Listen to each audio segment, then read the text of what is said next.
A disturbing trend in Monterey County. Teens are being killed at a faster rate than anywhere else in our state, according to a recent study on youth homicide. This year, Salinas is seeing its biggest spike in homicides yet, breaking a record set in 2009. Telemundo anchor and News Channel 5 reporter Michelle Polito joins us now to tell us about what's going on behind the numbers. Michelle? Well, Amanda Spencer, police say shootings happen all over Salinas, but the majority of these homicides are mostly confined to the east side. While some of these homicides are linked to gangs, the victims are often teens in the wrong place at the wrong time. East Salinas may be rich in culture, authentic Mexican food and street vendors on every corner.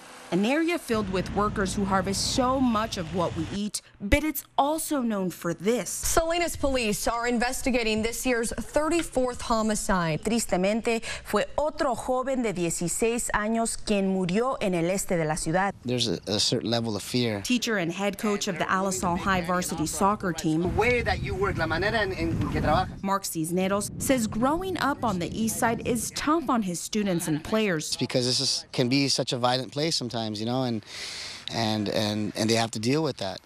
We all have to deal with that. Cisneros says in the 12 years he's been teaching, he's lost a student to gang violence almost every single year. I remember one year I lost 5.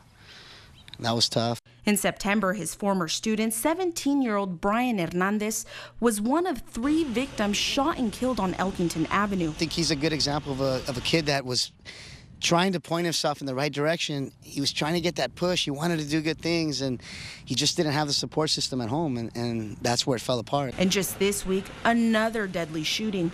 A 16-year-old Everett Alvarez High School student, Juan Angel Perez. Police say he was gunned down while riding his bike home near Seaber and Orchard Avenue. You know, they're kids. They're 16, 17-year-old kids, and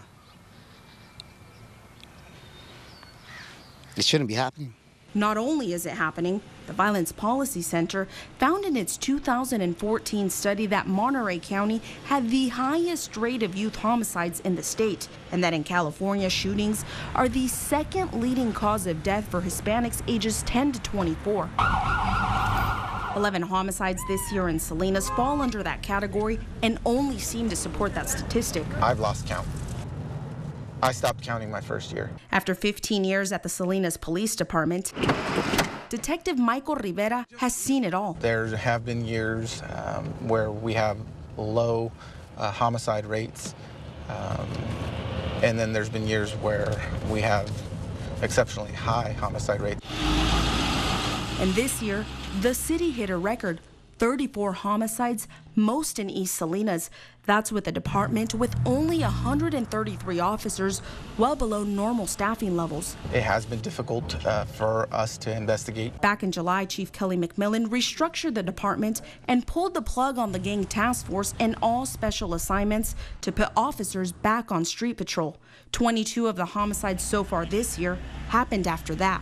There's so many factors that contribute to violence that it's hard to find just one simple fix or one easy solution for the problem. Police say it's also hard to find people willing to talk about what they may have seen or heard, often because of their legal status. I think sometimes for them it's damned if you do, damned if you don't. And if people don't feel safe, there's no trust. There is one place that is sparking community conversations. That's the main thing with Facebook, is get people to finally start talking to one another. And now they're actually starting to post things like, we just saw something, we just saw someone. Dave Clark has spent years forming neighborhood watch groups in Salinas. He says crime has changed since his days as a sheriff deputy and believes Facebook could help turn things around. And they now know who to call, when to call, why to call. They're finally aware of the fact that they can make a difference. A lesson Coach Cisneros is trying to share at an early age. Today is the day. And then you wake up the next day and say, today is the day. Hoping his kids will choose to take the right path. These kids need to taste success. They need to get a taste of what success is. It's in some form. Now, the city of Salinas does have a program called Peer or Prevention, Intervention, Enforcement, and Reentry. It's all about trying to keep kids busy and out of trouble. Tomorrow night at 6 p.m., Jake Reiner has the story of what one Bay Area city did to lower its homicide rate. The unusual approach did not involve stepping up its police force. I'm Michelle Polito, News Channel 5, your Central Coast news source. All right, Michelle, thank you. I got a chance to look at Jake's piece for tomorrow. Very interesting stuff. A lot of stuff happening that's good in our community as well. So that's good news to have something hopeful at least. Right, an important issue a lot of people care about. For sure. Dan's got your full forecast up next here on News Channel 5.